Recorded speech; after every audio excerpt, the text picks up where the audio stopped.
చంద్రబాబు నాయుడు గారి సామాజిక వర్గం ఒకే ఒక సామాజిక వర్గంలో ఇది లిస్ట్ ఆఫ్ పిఐలను డిఎస్పీలుగా ప్రమోట్ చేస్తూ చంద్రబాబు నాయుడు గారు చేసిన ప్రమోషన్స్ లిస్ట్. ఈ లిస్టు చూస్తే ఒకే సామాజిక వర్గానికి సంబంధించిన సిఐలను డిఎస్పీలుగా ప్రమోట్ చేసి అవుట్ ఆఫ్ టర్న్ ప్రమోషన్స్ చేసిన లిస్ట్ ఇది. దాదాపుగా 37 మంది ఉంటే ఇందులో 35 మంది ఒకే సామాజిక వర్గానికి సంబంధించిన ప్రమోషన్స్. సిఐలను అవుట్ ఆఫ్ టర్న్ డిఎస్పీలుగా ప్రమోట్ చేస్తూ అంతా ఒకే సామాజిక వర్గం. 37 మందిలో 35 మంది.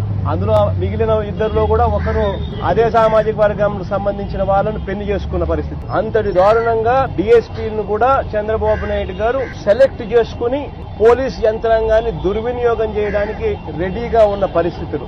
సొంత సామాజిక వర్గానికే చంద్రబాబు ప్రాధాన్యత ఇచ్చారు. కమ్మకు 15, కాపులకు 4 మంత్రి పదవులు కేటాయించగా రెడ్డి సామాజిక వర్గానికి కేవలం 3 మంత్రి పదవులు మాత్రమే దక్కాయి. వైఎస్ జగన్ తో పోల్చుకుంటే సామాజిక న్యాయంలో చంద్రబాబు ఫెయిల్ అయ్యారనే చెప్పాలి. మీకెట్లా తెలుసు కమ్మ అనుంటే ఉద్యోగం ఇస్తున్నారని? అంటే ఎవరైతే హైకోర్టుకు వెళ్లారో వాళ్ళు తీసుకొచ్చిన డేటా నేను చూశాను. సో అంటే ఈ సర్టిఫికెట్స్ ఉన్నాయి కదా, స్పోర్ట్స్ సర్టిఫికెట్స్, అవి అందులో మెరిట్ ఓహో మొత్తం అంతా వాళ్ళు ఉన్నారా చూడకుండా అది చాలా ఉంది దీనిలో కదా, చాలా ఉంది. అంటే నాకు ఫస్ట్ వాళ్ళ ద్వారానే తెలిసింది, ఎవరైతే హైకోర్టులో పిటిషన్ వేశారో వారి ద్వారా తెలిసింది.